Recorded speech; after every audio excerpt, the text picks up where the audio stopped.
It's a violation of the very purpose for which we exist, which is to love God and to live in a community of love.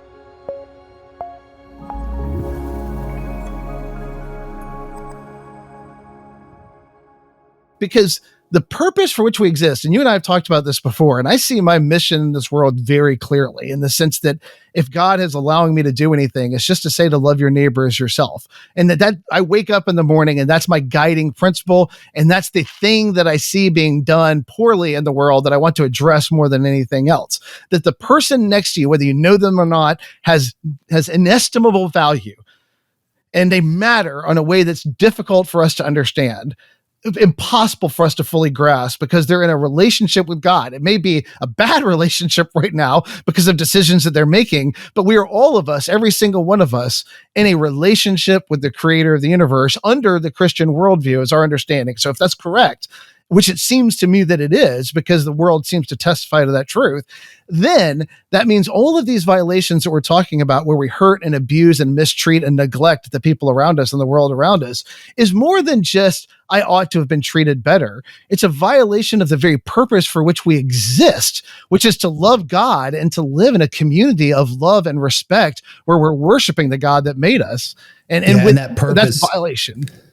And that purpose is bigger than human flourishing. Yes. And so that's when you say that there's, I forget the language you used, but the impoverished. Yeah. What'd you say? Yeah. If you cannot use proper categories like good and evil and deep evil, if you don't have that within your worldview to describe some of the nature, even if you have an explanation, if you don't have that explanation, that language, those word choices, then it's just an impoverished view. It doesn't do everything necessary to describe the world that we live in. We don't just see wrong, we see evil. And those are two different things to me. All right. So let me... And that doesn't answer the question you actually asked me, by the way. That's just another side trail. That's what clever people do. They answer the question they want to, not the question that was asked. I'm happy to get to that question too. No. So what about though? Okay. There's certainly going to be the critic that says, no. What we're experiencing, and I think they might even grant and concede, experiencing at this deep, deep level is simply the conditioning of an evolutionary process that has human flourishing in mind, if you will. And so over the countless, countless number of years through an evolutionary process, human beings have adapted this sense because it leads to human flourishing. How do you handle that objection? What do you think about that? Yeah, number one, I think human flourishing is probably going to be a very poorly defined idea in that worldview, because we have to then understand, what does it mean to flourish? How many human beings need to flourish? Right? So let's look at it let's take it out of human relationships and go to chimpanzee relationships for a second, right? If you look at how chimpanzees treat, I'm not a fan of chimpanzees. I think that they're violent, horrible creatures. And probably you watch videos of them, but they go to war. I always hear this, human beings are the only animals that go to war. It's ridiculous. Chimpanzees do, and they're much better at it than us, as far as they don't care at all about the people that they're attacking, the other chimpanzees, when they just destroy them and fight them.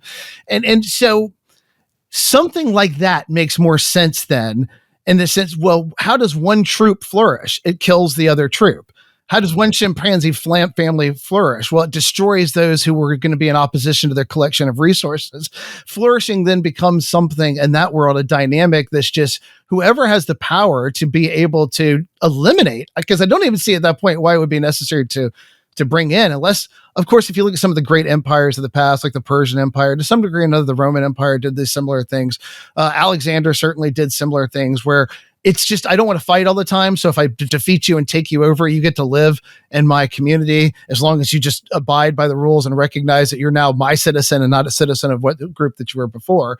But then it becomes a question, well, what is flourishing? How many people have to flourish? How many people have to destroy to get to that flourishing?